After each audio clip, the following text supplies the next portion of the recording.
연일 씨 지난 네. 시간에 저희가 네. 어떤 거 배웠는지 기억나세요? 저는 지난 시간에 배웠던 것 중에 기억에 남았던 게 네. 초막절에 대해서 생각이 났는데요. 초막절했어요. 그 초막절이라는 것이 이스라엘 백성들이 광야에서의 그런 시간들을 기억하고 기념하기 위해서 그래 보냈던 명절이었는데 네. 저에게 있었던 하나님을 처음 만났었던 그 초심을 잃지 않고 기억하고 기념하려고 노력하면서 지냈습니다. 초막절에 집중해서 네, 또 네. 새록새록 떠오르네요. 네. 최유전 아나운서께서 어떻게 기억하세요? 학문사변행. 나 빠밤. 학문사변행. 네. 학문사변행이 어렵네요. 뭐였죠? 학문사변행이요. 네. 학, 배울 학. 그렇죠. 배우고 묻고, 묻고 생각하고, 편. 분별하고. 그렇지. 분별하고. 행동하고. 행하는 그래서 생각하고 행동해야 된다. 너무 생각을 안 하고 행동하면 네. 안 된다. 지난 시간에 대단합니다. 이렇게 은혜를 받았으면 어떻게 이분? 오늘은 어떻게? 야, 완벽하네. 제대로 좀 행동을 하려고 또 오늘. 선생님 안녕. 안녕하세요. 안녕하세요. 네, 선생님 안녕하세요. 안녕하세요 선생님. 왜? 반장이 반장다워요. 그래요? 무슨 말씀이시죠?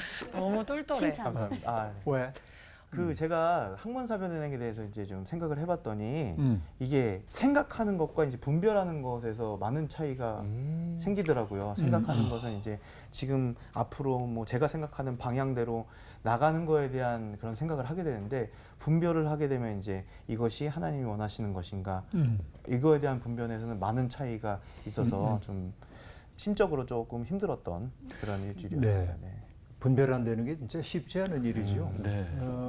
왜냐하면 많은 사람들이 자기의 욕망을 하나님의 뜻으로 바꾸는 맞습니다. 경우가 너무 많기 때문에 그런 버릇이 우리에게 있고 그래서 아주 간단하게 이렇게 저는 얘기할 때가 있는데요. 특별히 내 존재 그 자체를 뒤흔드는 일이 아니라고 한다면 선택의 기로에 섰을 때 하나님 어떻게 하면 좋을까요? 이렇게 여쭤보죠. 근데 대개 거기에 대한 응답을 자기 마음속에서 얻어. 나 좋을 때로. 이미 정해놓고 하나님이 되게 주셨어. 정해놓고. 이러면서. 그래서 어떤 선택이 좋으냐면 남에게 이익이 되고 덕이 되는 방식으로 선택을 하면 그것은 하나님이 정말 의도한 게 그런 게 아니라고 할지라도 내가 그런 선택을 하는 걸 보고 하나님은 기뻐하시겠다. 그렇죠. 근데 언제나 이 선택에서 우리가 잘못하는 것은 나 좋을 대로 선택하고 그게 하나님의 뜻이라고 하는 경우가 있는 거죠. 그래서 분별하기 위해서는 자기 나름대로 기준을 세워놓고 가야 합니다. 그 기준. 그러나 내가 세워놓은 그 기준을 운용하는 것은 나 자신이기 때문에 자기에 대해서는 이해력이 아주 많아요. 내 사정도 잘 이해하고. 관대하죠, 아주. 그렇죠. 다른 이들에게는 굉장히 엄격한 잣대를 갖다 대고 이게 우리의 마음의 버릇이라고 하는 것을 알아차리고 그게 가급적이면은 나의 존재 그 자체가 부정당하는 것이 아니라고 한다면은 남 좋을 대로 선택해 보는 거 이런 것들이 크게 어긋나지 않을 수 있는 방법일 수 있겠다 하는 생각이 들어요. 이게 중요하죠. 그래서 금방 원구 씨 얘기했던 것처럼 공부해야 돼. 근데 공부가 깊어지기 위해서는 질문을 해야 합니다. 자기 질문이 있어야 되죠. 근데 이제 많은 사람들이 질문을 하면 너 시험 들었구나 이렇게 이제 얘기를 하는 경우가 제법 많이 있어요. 신앙의 경우에는.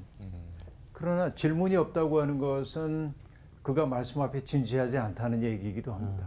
그러니까 배우고 질문하고 말씀을 향해 질문을 해야 돼. 근데 동시에 내가 말씀을 향해 질문을 한다는 말은 말씀이 내게 던지고 있는 질문에 스스로 답하는 과정으로 나아가야 돼요. 그게 뭐냐면 생각이에요. 나도 말씀을 향해 질문을 던지지만 말씀이 내게 던지는 질문에 대해서 나름대로 답을 해야 돼. 이게 생각하는 과정이란 말이죠. 그때 비로소 하나님이 원하시는 삶은 이런 삶이구나 하는 걸 알죠. 그 다음에 해야 할 일은 뭐예요? 나의 고백과 삶을 삶으로 번역하는 과정, 그게 행으로 나타나는 것이죠. 그러니까 우리 신앙생활에서 이 5가지의 과정은 꼭 유학에서 가르치는 공부의 과정만이 아니라 신앙생활에서도 반드시 실현해야 한다 하는 거. 나도 잊고 있던 거 원구 씨가 재확인해 줘서 고맙습니다. 감사합니다. 질문, 우리가 지금 요한복음 7장 공부를 하고 있는데 이 요한복음 7장이 배경으로 하고 있는 유대교의 절기는 어떤 절기일까요? 초막절. 아, 그거 다 아는군요. 왜 웃어? 우리 연예인 씨가 나왔습니다. 바로 그래서 네. 얘기를 아까 해가지고 네네. 초막절 얘기를 했고. 네, 오시기 전에 초막절 오케이. 초막절에 하는 일이 뭐죠? 광야를 기억하는 거죠. 광야를 기억하기 위해서 초심을 잃지 않고. 초막을 짓는데 수컷이라고 하는 초막을 짓는데 잘 지어요? 아니면 얼기설기. 엉성하게 짓고 네. 그리고 초막절에 하는 또 중요한 행사 가운데 하나가 뭐가 있죠? 실로암 연못에서 물을 길어서 제단에 붓는 것이 그 기억나죠? 네. 또 하나는 여인들의 뜰에 환하게 불을 밝힌다고 얘기를 했습니다. 네. 초막절 명절의 마지막 날 하는 일은 말씀을 갱신하는 일이에요. 말씀을 낭독하는 일이 크라이맥스라고 얘기할 수 있습니다. 오늘 수업 요한복음 25강 생수의 강. 오늘 요한복음 7장 37절부터 52절 원구식부터 좀 읽을까요? 네. 네. 명절 끝날 곧 큰 날에 예수께서 서서 외쳐 이르시되 누구든지 목마르거든 내게로 와서 마시라. 나를 믿는 자는 성경의 이름과 같이 그 배에서 생수의 강이 흘러나오리라 하시니 이는 그를 믿는 자들이 받을 성령을 가리켜 말씀하신 것이라. 예수께서 아직 영광을 받지 않으셨으므로 성령이 아직 그들에게 계시지 아니하시더라. 이 말씀을 들은 무리 중에서 어떤 사람은 이 사람이 참으로 그 선지자라 하며 어떤 사람은 그리스도라 하며 어떤 이들은 그리스도가 어찌 갈릴리에서 나오겠느냐. 성경에 이르기를 그리스도는 다윗의 씨로 또 다윗이 살던 마을 베들레헴에서 나오리라 하지 아니하였느냐 하며 예수로 말미암아 무리 중에서 쟁론이 되니 그 중에는 그를 잡고자 하는 자들도 있으나 손을 대는 자가 없었더라. 아랫사람들이 대제사장들과 바리새인들에게로 오니 그들이 묻되 어찌하여 잡아오지 아니하였느냐. 아랫사람들이 대답하되 그 사람이 말하는 것처럼 말한 사람은 이때까지 없었나이다 하니 바리새인들이 대답하되 너희도 미혹되었느냐. 당국자들이나 바리새인 중에 그를 믿는 자가 있느냐. 율법을 알지 못하는 이 무리는 저주를 받은 자로다. 그 중에 한 사람 곧 전에 예수께 왔던 니고데모가 그들에게 말하되 우리 율법은 사람의 말을 듣고 그 행한 것을 알기 전에 심판하느냐. 그들이 대답하여 이르되 너도 갈릴리에서 왔느냐 찾아보라. 갈릴리에서는 선지자가 나지 못하느니라 하였더라. 네. 자, 오늘 공부하는데요. 명절의 끝날 그랬어요. 명절, 그 어떤 명절이에요? 조금 전에도 얘기했습니다. 초막절. 그렇죠. 그 끝날 예수님이 사람들 앞에 서서 외쳤다는 거예요. 뭐라고 외쳤냐면 누구든지 목마르거든 내게로 와서 마시라 라고 말합니다. 자, 누구든지 목마르면 내게 와서 마시라. 목마름에 대한 이야기는 우리가 요한복음 4장에서도 이미 본 바가 있습니다. 그죠? 수가 성우물가의 여인과 주님이 대화를 나눴죠. 네. 그렇죠. 내가 주는 물을 먹으면 영원히 목마르지 아니하리라. 주님이 하셨던 말씀 기억나죠? 기억나요. 그렇죠. 누구든지 목마르거든 내게로 와서 마셔라 하고 말합니다. 여러분 이것이 우리처럼 물이 흔한 나라에서는 별로 감동적이지 않을 수도 있습니다. 지금 우리나라는 사실은 물 부족 국가가 될 가능성이 대단히 많이 있는 나라입니다. 그렇죠. 너무나 많은 물들이 오염되어 있고 그래서 물 부족 국가로 될 가능성이 아주 많다고 경고를 지금 하고 있는데 옛날에 우리나라를 자랑할 때 삼천리 금수강산 그렇게 말하잖아요. 아름다운 그렇죠. 물 좋고 어디든지 물 마셔도 됐지만 지금은 사람들이 수돗물도 잘 안 마시죠. 네. 사실 마셔도 된다는데 그게 전부 정수기를 이용하거나 아니면은 생수를 마시게 되는데 이런 때에 우리가 살고 있는데 물을 가장 필요로 하는 사람들은 어떤 사람들일까요? 목마른 사람들이죠. 목마른 자. 사막에서 길을 가고 있는 사람을 생각해 보세요. 사하라 사막 한복판으로 들어갑니다. 근데 먹을 걸 잔뜩 챙겼어요. 삼겹살 10인분, 목살 몇 인분 잔뜩. 그래서 와, 나 먹을 거 많으니까 충분히 이 사막에서 견딜 수 있을 거다. 근데 어리석게도 그가 준비 못한 게 뭐냐면 물이에요. 그럼 살 수 있어요, 없어요? 못 살죠. 목말라. 생각만 해도 목이 생각만 마르죠. 해도 목말라요. 지금 물 좀 네. 주세요. 기름이라도 먹어. 사막이라고 하는 것은 우리를 강인하게 만드는 곳이기도 하고 사막은 우리를 뭔가 생략하며 살도록 만드는 곳이기도 하지만 그러나 가장 필수적인 것은 물 몇 리터는 꼭 있어야 되잖아요. 그런데 여러분, 여러분 이스라엘에 가보셨는지 모르지만은 그 국토 가운데 많은 부분이 광야 지대입니다. 나무조차 잘 자라지 않는 광야 지대이고 갈릴리 쪽은 숲풀들이 좀 있고 또 비옥한 농토들이 있긴 하지만은 대부분은 척박한 곳으로 그렇게 돼 있음을 볼 수 있습니다. 그러니까 어떻게 보면은 물이 없는 곳에서 물이라는 것은 생명 그 자체라고 얘기할 수 있겠습니다. 예루살렘 같은 데도 뭐 해발로 얘기하면 700~800m 이렇게 되는 곳이거든요. 예루살렘이 위치한 자리가. 그러니까 거기에서 물이라는 게 매우 귀해요. 특히 예루살렘 주변에 있는 유대 광야 같은 것은 메마른 곳이기도 합니다. 그러니까 예수님이 지금 목마른 사람은 내게 와서 마시라고 얘기를 할 때 이것은 물이 드문, 물을 구하기가 어려운 그런 때를 머릿속에 그려봐야만 이 말이 얼마나 강렬한 메시지인지를 우리가 알 수 있겠다 하는 얘기죠.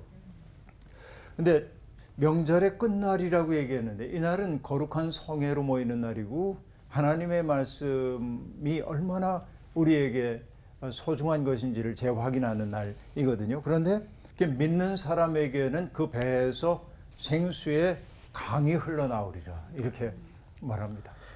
아름다운 메시지죠. 요한복음 4장 14절에서도 같은 얘기가 나오고 있는데요. 이사야 55장에 보면 바벨론의 포로로 잡혀가 있는 사람들에게 이사야 선지자를 통해 하나님이 주신 말씀인데 이렇게 시작됩니다. 오라 너희 목마른 자들아 물로 나오나 이렇게 말합니다. 목마른 자들에게 물로 나오라고 얘기하거든요. 그러니까 여러분 언제나 우리가 목마름을 해소할 수 있는 자리에 있을 때 이런 얘기는 감동이 아니지만 그렇지 않은 이들에게는 굉장히 강력한 메시지입니다. 그리고 스가랴서는 하나님의 은총으로 말미암아 징벌이 끝나고 회복된 이스라엘의 경험을 얘기할 때 이렇게 얘기합니다. 그날에 생수가 예루살렘에서 솟아나서 절반은 동해로 절반은 서해로 흐를 것이라 여름에도 겨울에도 그러하리라 라고 말합니다. 물이 흐르는 이미지, 낙원의 이미지입니다. 가장 대표적인 게 뭐죠? 에스겔 47장에 보면 성전에서부터 물이 솟아나와가지고 그 물이 점점 흘러가요. 발목 위에 잠기고 무릎에 닿고 허리에 닿고 그 다음엔 수영을 할 만큼 많은 물이 흘러가는데 그 물이 흘러가는 곳마다 과실나무들이 열매를 맺고 죽었던 땅들이 살아나는 꿈 얘기를 하고 있잖아요. 그렇죠. 에덴 동산 이야기도 똑같습니다. 에덴 동산에서 4개의 강이 발원해서 사방으로 흘러갔다. 그렇죠. 낙원의 이미지 속에는 강이 있습니다. 얼마 전에 다큐멘터리를 보니까 사람들에게 가장 아름다운 풍경을 좀 그려보라고 했더니 동서양을 막론하고 산이 있고 강이 있어요. 그러니까 사람들이 생각하는 가장 평화로운 모습은 산이 있고 강이 있고 거기에 동물들과 사람이 조화롭게 사는 이미지 이런 것들이 사람들의 머릿속에 있는 하나의 낙원의 이미지라고 볼 수 있습니다. 원형적 이미지라고 볼 수 있는 거죠.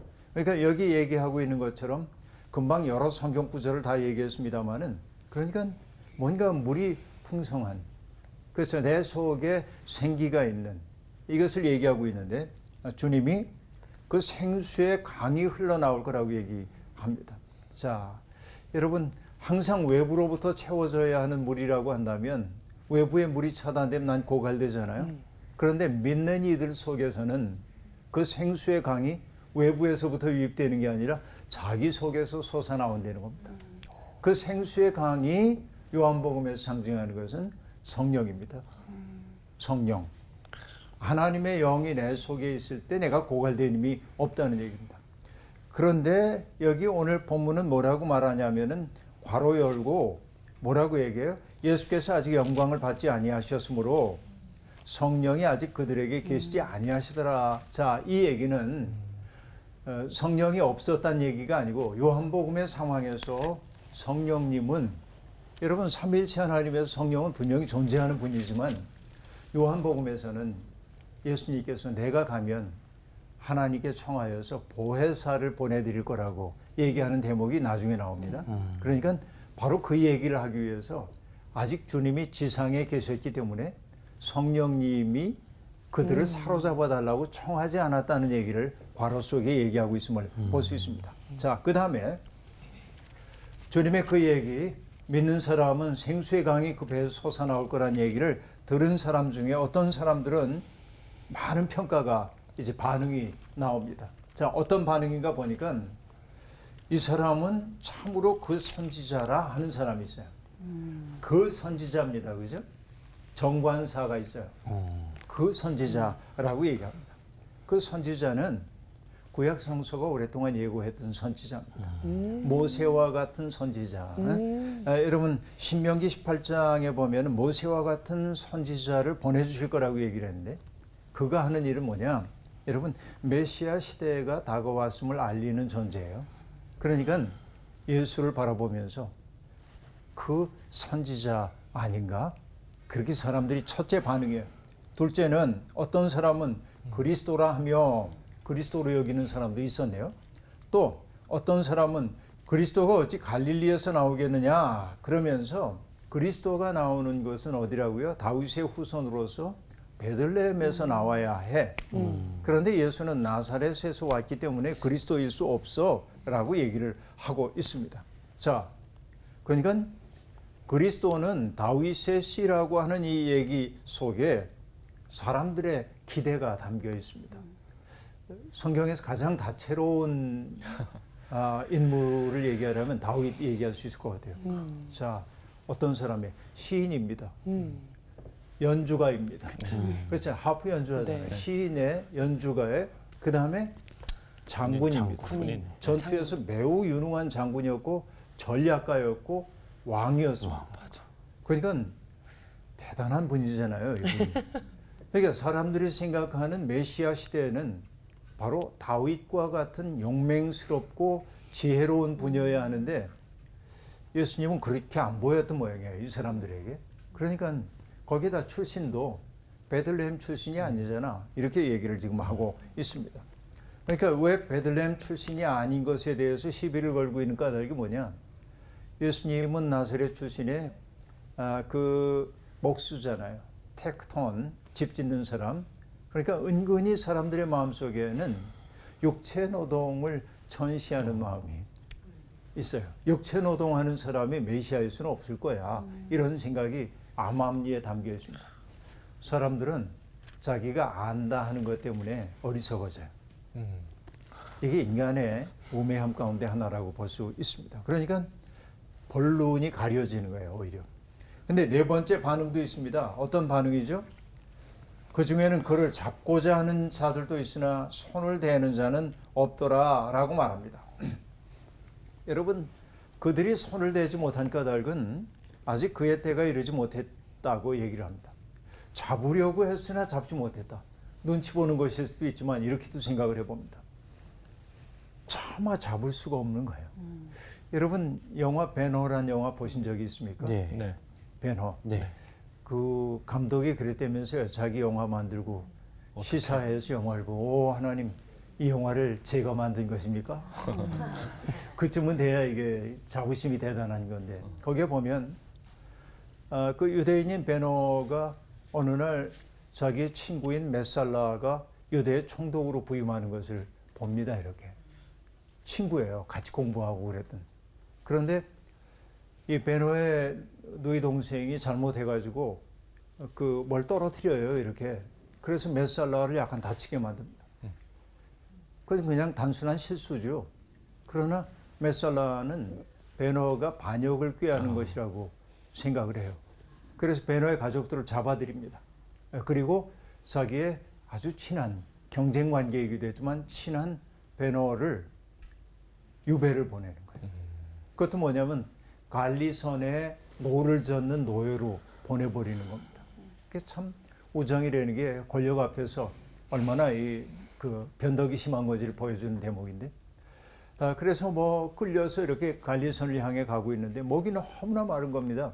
그런데 어느 순간에 목이 말라가지고 쓰러졌는데 누가 와서 물을 내미는 거예요. 올바가지를. 그러니까 유대 그 로마 군인이 채찍을 들어가지고 물을 주는 사람을 치려고 그러는 거예요. 그러다가 그 얼굴을 보고 뒷모습만 보이는데 얼굴을 딱 보고 내려요. 차마 때리지 못하고. 저는 이게 굉장히 재미있는 그 장면으로 보고 있습니다. 예수님을 딱 보는 순간 그의 속에 있는 폭력성이 녹아서 이렇게 차마 그럴 수가 없어. 이것을 종교 체험으로 얘기할 때 로돌프 오토라는 그 학자는 노미노제 체험이라고 얘기하고 있는데, 노미노제 체험. 노미노제. 사실은 노맨이라고 하는 라틴어에서 나오는데, 노맨이라는 게 뭐냐면 뭐라고 특정 지어 말할 수가 없는데 뭔가 나를 압도하고 있는 체험. 뭔지는 모르겠는데 그게 뭐라고 딱 얘기할 수 없어. 왜? 그런 경험을 해본 적이 없으니까. 그런데 뭔가 압도적인 체험이 있거든요. 그 체험을 가리켜서 뭐라고 하냐면은 노미노제적 체험이라고 얘기를 하고 있는데, 그렇죠. 그러니까 그 경험 앞에 서는 순간 어떤 경이감에 사로잡히게 되고 함부로 할 수 없다는 생각이 들고 나의 한계가 보이고, 이게 노미노제적 체험이에요. 마치 여러분 출애굽기 3장에서 모세가 불붙은 떨기나무 아래서 느꼈던 그 감정이 바로 노미노제적 감정인데, 그러니까 그 로마 병사가 예수님을 때리려고 그러다가 저 채찍 내려놓는 이 장면을 영화 감독은 그 노미노제적 체험을 그렇게 담아낸 거지. 굉장한 체험이었다고 난 이제 생각을 해봅니다.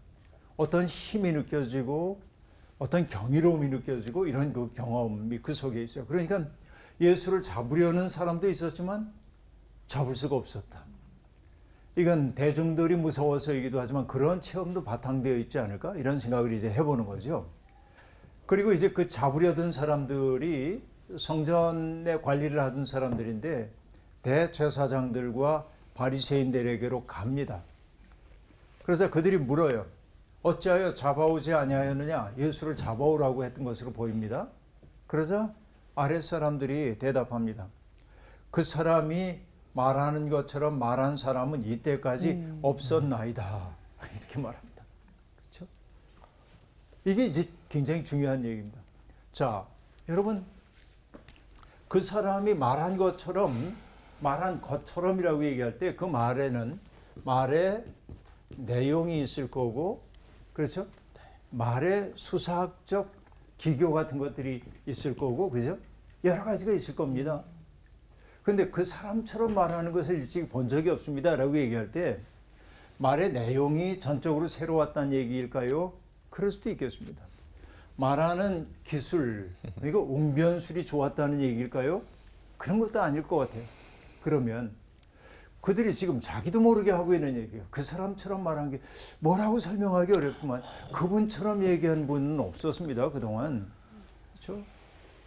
근데 거기에 있는 대제사장이나 바리새인들이 하는 말을 많이 들었을 거예요. 이분들이. 요즘으로 얘기하면 예배당에 가지고 설교 엄청 많이 들은 거지. 이 목사님 설교도 듣고 저 목사님 설교도 듣고 그랬는데 그냥 늘 그러리라 하고 살았는데 그분과 만나고 나니까 그분처럼 말씀하는 분은 없었습니다. 이 얘기를 한 거예요. 지금 이들이 자기도 모르게. 어떤 얘기였을까요? 저는 이렇게 늘 얘기를 하곤 합니다. 예수님의 말씀은 머리로부터 출발한 말도 아니고 가슴으로부터 출발한 말도 아니고 발 뒤꿈치에서부터 출발한 말이에요. 온몸을 울려 나와. 다시 말하면 뭐냐면 당신의 존재와 말이 조금도 어긋남이 없는 사람인 것을 직관적으로 알아차린 거지. 우리는 여러분 누군가의 말을 보면은 그 사람의 말의 내용 때문에도 감동하지만은 말의 내용은 평범하기 이를 데 없는 말인데 그 말 한마디가 내 삶을 확 사로잡을 때도 있잖아요. 그건 뭐예요? 내용 때문입니까? 기교 때문입니까? 아니에요. 그 말이 갖는 힘이 있어요. 그래서 여러분 하나님이 태초에 말씀으로 세상을 창조했다라고 얘기할 때 그 다바르라고 하는 그 말은 에너지로 가득 차 있는 말인데 그 에너지는 확 힘을 줘서 하는 말이 아니라 조용히 가더라도 가슴속에 확 울려서 우리를 움직이는 그런 말들이 있단 말이죠.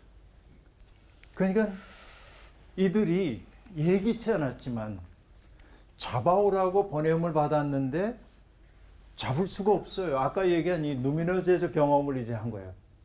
그리고 와서 한다는 말이 뭐냐면 뭐라고 설명할 수는 없는데 이분처럼 말하는 걸 내가 그동안 들어본 적이 없습니다. 그렇죠? 내가 그분을 어떻게 잡아오겠습니까? 이런 얘기죠. 이게 놀라운 경험입니다. 예수 그리스도의 말씀이 그랬던 거죠. 그러니까 여러분 세상에는 설교자들이나 혹은 가르치는 사람들이나 이걸 생각을 해봐야 돼. 내 말이 왜 사람들에게 삶의 변혁을 일으키지 못하는가? 문제가 뭔가 있기 때문일 거다 하는 생각이 드는데요. 여하튼 그러자 바리새인들이 대답합니다. 너희도 미혹되었느냐? 그러니까 이들이 이렇게 이제 얘기하고 있는 것은 미혹됐다고 얘기했는데 여러분 이제 미혹이라는 게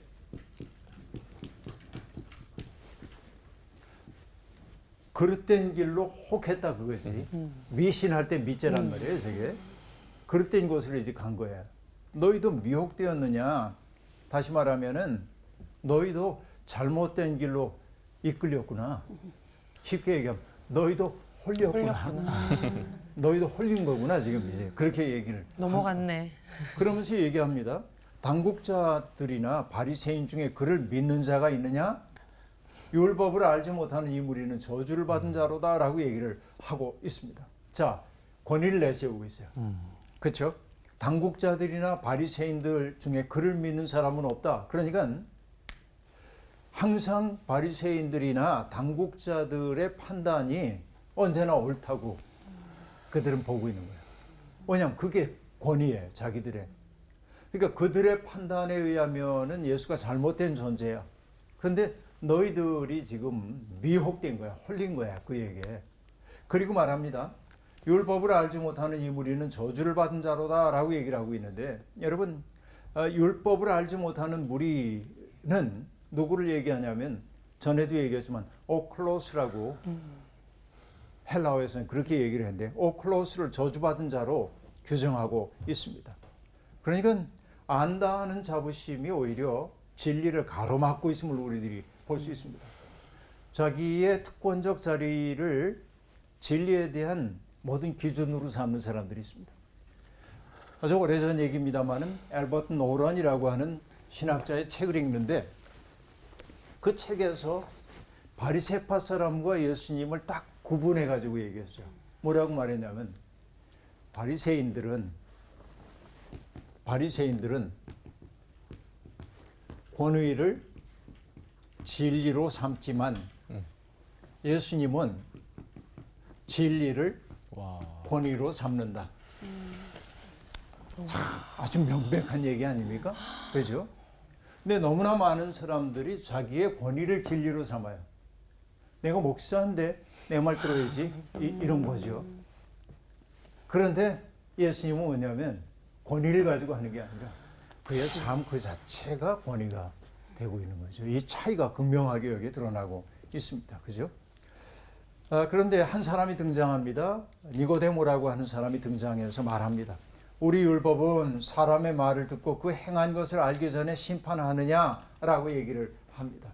니고데모 기억나시죠? 밤중에 예수님을 찾아와서 영생을 얻으려면 어떻게 해야 하냐고 물었던 그 산헤드린 공의 회원입니다. 그는 예수님에 대해서 호의적인 마음을 가지고 있습니다.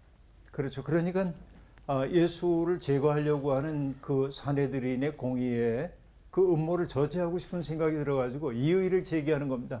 뭐라고 말하냐면 우리 율법은 사람의 말을 듣고 그 행한 것을 알기 전에 심판하느냐 질문으로 되어 있습니다만 그러진 않는다라는 강력한 주장이 그 속에 담겨 있는 겁니다. 증언도 듣지 않고 미리 예단해 버리면 안 되지 않냐. 이게 율법 정신 아니냐 이렇게 이제 말하고 있습니다. 니고데모는 자칫 잘못하면 동료들에게 낙인 찍힐 수 있는, 금방 동료들이 한 얘기가 있잖아요. 너희도 미혹되었느냐? 그렇게 말해요. 그렇죠? 그리고 뭐라고 얘기해? 당국자들이나 바리새인들 가운데는 누구도 이 사람을 인정하는 사람이 없지 않냐? 그렇죠? 본의를 진리로 삼고 있잖아요. 그런데 그 당국자 가운데 하나인 니고데모가 마치 예수를 옹호하는 듯한 얘기를 지금 하고 있는 겁니다. 그러니까 여러분, 니고데모의 이건 요즘 용어로 얘기하면 아우팅이에요. 일종의 자기를 드러낸 거예요. 자기 정체를. 예수에 대해서 호감을 가지고 있다는 사실을 지금 드러내고 있는 것이라고 볼 수 있습니다. 자칫하면 낙인 효과라는 말 들어봤어요? 낙인 효과? 낙인 찍는 거죠, 누구냐에게. 이것을 스티그마 이펙트라고 얘기하는데, 스티그마라는 게 바울 사도가 갈라디아서에서 내 몸에 그리스도의 흔적이 있어 할 때 흔적이에요. 마치 여러분 유목민들이 자기의 소나 말을 표시하기 위해서 예를 들면 불인두 같은 거 가지고 A 찍는 것처럼 이게 스티그마거든요. 그러니까 우리가 누군가를 어떤 존재에게 스티그마를 찍을 때가 있어요. 낙인 효과이죠. 그러니까 그 낙인을 찍고 나면 과거에 좋지 않았던 경력 그런 것들이 현재의 그 인물 평가에 부정적 영향을 미치게 되는 게 낙인 효과라고 볼 수 있는데, 이것은 누군가가 나를 판단할 때도 낙인 효과가 있지만 누군가가 나를 이런 사람으로 규정해 버리면 저 사람 나쁜 사람이야 그러면은 내가 나쁜 일을 하는 게 별로 꺼림칙하지를 않아요. 이것도 낙인 효과 가운데 하나입니다. 그러니까 우리가 말을 조심해야 하는 까닭이, 어떤 사람을 규정적으로 말하는 거 조심해야 되는 까닭이 내 말로 어떤 사람들의 행동을 유도하기 때문에 그렇습니다. 부정적인 말들은 부정적 행동을 유도하도록 되어 있거든요. 그러니까 지금 이제 이 그 니고데모는 그런 낙인 찍힐 수 있는 염려에도 불구하고 예수를 지키고 싶은 마음 때문에 드러냈어요, 자기를. 그래서 어느 신학자가 이렇게 얘기합니다. 예수님의 제자 가운데는 예수님을 모든 것 버려두고 예수를 따라 나선 제자들도 있지만은 어떤 사람도 있냐면 따라 나서진 못하지만은 예수의 가르침과 대의에 동조하고 있는 사람이 있는데, 그런데 사회 분위기가 예수님에 대해서 부정적이기 때문에 걱정하는 거예요. 나를 드러내기 어려워서. 그래서 앞에 뭐라고 썼냐면 씨름하는, 씨름이 아니라 걱정스러워하면서도 동조하는 사람이 있었다는 거죠. 씨름하는 동조자, 그렇게 말합니다. 사실 우리들 대부분은 이렇게 살고 있는지도 모릅니다. 모든 것 버려두고 전적으로 따르지 못하지만은 내 삶의 자리에서 사람들이 뭐라 그러면 대놓고 싸우진 못하지만 그래도 난 예수 믿는 사람으로 어떻게든지 좀 뒷받침하고 싶은 마음이 들고, 이런 사람들이 있는 것이지요. 그래요. 이런 이들도 하나님 나라 확장에 매우 중요하다고 볼 수 있습니다. 그리고 나중에 보면 알겠지만은 니고데모는 예수님이 십자가 처형을 당하신 다음에 장례를 준비하기 위해 또 모습을 드러냅니다. 그러니까 니고데모는 그 요한복음에 3번 등장하거든요. 3차례 등장하는데 조금씩 발전해가고 있음을 보여줘요. 이렇게 전면적으로 모든 것 버려두고 나는 뭐 예수 따르기 위해서 나의 지위 다 내려놓고 따를 거야 이러진 않았지만, 자기에게 주어져 있는 삶의 자리 그곳에서 어쨌든 예수의 마음을 따라 살려고 하고, 그리고 예수님이 위기에 처했을 때 숨어들 수도 있지만은 모습을 드러내서 그리스도의 장례까지도 함께함으로 그는 정말 그 위대한 인물이 되었음을 볼 수 있어요. 서양 미술에서는 니고데모가 대단히 긍정적으로 많이 그려지고 있음을 우리들이 볼 수 있습니다. 미켈란젤로의 피에타 같은 곳에도 등장할 때도 있습니다. 이 니고데모가 상당히 중요한 인물로 그렇게 돼 있어요. 자, 그들이 대답하여 이르되 너도 갈릴리에서 왔느냐? 참, 너도 갈릴리에서 왔느냐? 찾아보라, 갈릴리에서는 선지자가 나지 못하느니라 하였더라. 이렇게 얘기합니다. 여러분, 이성적인 논의가 이미 불가능합니다. 자기들 머릿속에 예수는 제거되어야 한다, 우리의 특권을 위해서 제거되어야 할 존재라고 하는 생각이 그들을 사로잡고 있기 때문에 그러니까 예수와 더불어서 진리를 놓고 얘기할 수가 없는 상황 속에 이르고 있습니다. 그리고 갈릴리 출신들을 엄청 비하하고 있습니다. 갈릴리는 예루살렘이라고 하는 중심에서 보자고 한다면 여기 예루살렘의 중심이죠. 갈릴리는 변두리예요. 갈릴리는 아주 변두리에 있습니다. 그러니까 여러분 자신이 중심에 있다고 생각하는 사람들은 언제나 주변 사람들을 무시하는 경향이 있습니다. 거기서 뭐 선한 게 나오겠어 이런 거. 그러나 여러분 역사 속에서 보면은 역사의 변혁이라고 하는 것은 중심에서 시작되는 경향이 별로 없습니다. 늘 주변에서부터 시작돼서 그 주변이 중심을 치는 거죠. 요나서 여러분 기억나세요? 요나서 40일이 지나면 니느웨는 망한다. 이렇게 말합니다. 40일. 그런데 여러분 그 요나의 이야기를 듣고 누가 변화되냐면 백성들이 먼저 참여를 합니다. 그러자 어떻게 됐어요? 왕도 그 소식을 듣고 참회 대열에 동참합니다. 그 얘기는 뭐예요?